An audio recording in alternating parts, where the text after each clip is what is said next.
All righty. Welcome, everybody, to another episode of Sales Pipeline Radio. So excited to have you here. I'm your host, Matt Heinz. Thank you to everyone who is joining us. Thank you so much for liking, subscribing, downloading episodes. Every one of the Sales Pipeline Radio episodes, past and future, always available at salespipelineradio.com. Very excited to have with us Jesse Humphrey. She is the Vice President of Marketing at Diversified. And Jesse, thanks so much for joining us today.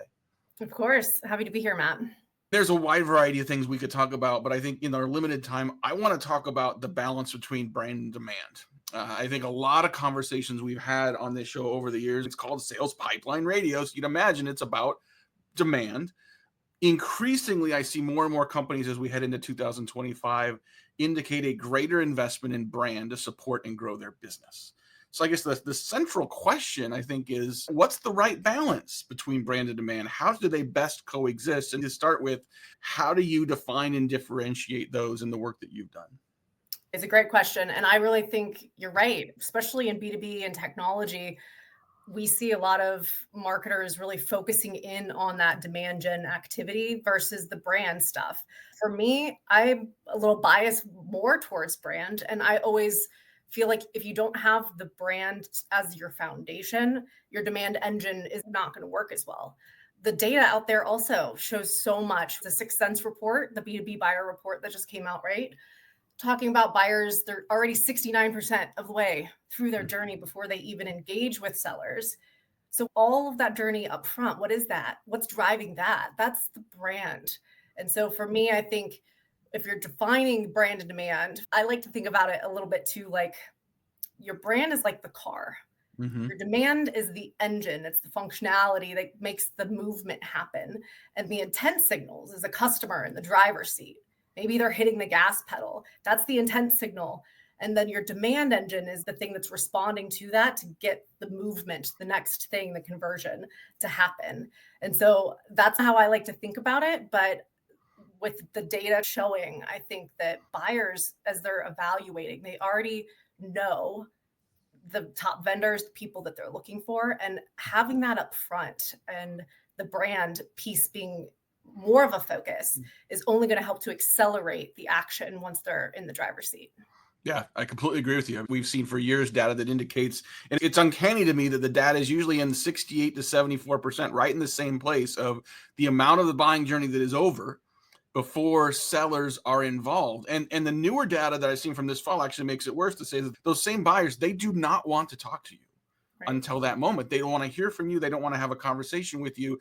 What that really means is they don't want to talk about product. They don't want to have a sales conversation, but they will still listen if you have something interesting to say. They'll still listen if you are doing something that is more value added, that is more educational, that is more about helping them be and think smarter. To me, that feels like the activation of the brand opportunity for a lot of companies moving forward. Absolutely. And I think the other data that I've seen that's really interesting to me too is that between 40 and 60% of sales deals are also lost due to customer indecision. And so there's also something there that's really interesting to me is that from a marketing, a brand perspective, that we really have to start instilling that trust up front. And it's not just about brand awareness. It's about building that trust as a credible company that's going to help them get from point A to point B. And so some of those demand generation efforts that we're putting in to supplement the brand efforts need to align to deliver on that brand promise. That's right. I think one of the reasons why the demand side has been so attractive as a focus area is because we feel like we can measure it more effectively. And I could argue that all day long too, right? Because the more complex your motions, the less likely you're going to say, oh, the white paper download or the paid search click generated the 7-figure deal. But at least we've convinced ourselves that we could actually measure the effectiveness of demand. How do you do that on brand? Right? What have we learned from CPG companies and what have we learned from larger B2B companies that do invest heavily in brand and have throughout all of these changes in the market? Like, how should executives be thinking about that? That is the age-old question and the thing that I think that people and marketers ask more than anything. But there are ways, and I think when marketing starts looking overall at the metrics, that they're not just looking at those campaign level KPIs, that we're actually looking at overall the business, the pipeline that we're generating, the deal sizes that are coming in, all of the things more from a higher level, business level perspective. I think it's important to track those things up front. But for us, tracking branded search traffic is one way, and comparing that against conversion rates to identify awareness driven, how is that impacting our demand generation, and making sure that those things are trending in the right direction. Inbound, obviously, if you've got people coming into your website, they're converting more on your website, you're able to see if those brand efforts are working. And for me, the first thing I did when I came to Diversified, I looked at our contact us form, our inbound form, and how did you hear about us? And if you give them an open opportunity to tell you how they found you, they will pretty explicitly tell you. And I think being able to find some of that data and those details will actually be able to help you say, hey, here's some stuff that we've done from a brand perspective that is actually helping us to convert inbound deals. Yeah, we're talking today on Sales Pipeline Radio with Jesse Humphrey. She's the VP of Marketing for Diversified. And it seems to me that there's an awful lot we can learn from the consumer space on this. If we go back to the Wayback Machine, I know you spent some time with Red Bull. And here's an organization, very different market, but has invested heavily, not just in brand, but really making itself a media company, like legit creating channels and content that isn't just about getting people into the funnel or getting a pixel or cookie on your computer. They are a media company as much as they're a beverage company. Is there a lesson there for B2B marketers and B2B brands to how to create and really manifest this brand opportunity? Wow. Yeah, absolutely. And it's very much in line really with even what Diversified does for our clients. The business that we're in really in Pro AV, audio visual, is we have two business units. We have a workplace business unit and kind of a media business unit. But what we're really seeing today across the industry is the convergence between the two. We've been saying this for years, but we're really starting to see it even more now is all companies are media companies. So that content that you're producing and being able to enable that kind of thought leadership to be able to be distributed, whether internal or external, is absolutely key, I think, in helping to create that demand, create that brand experience.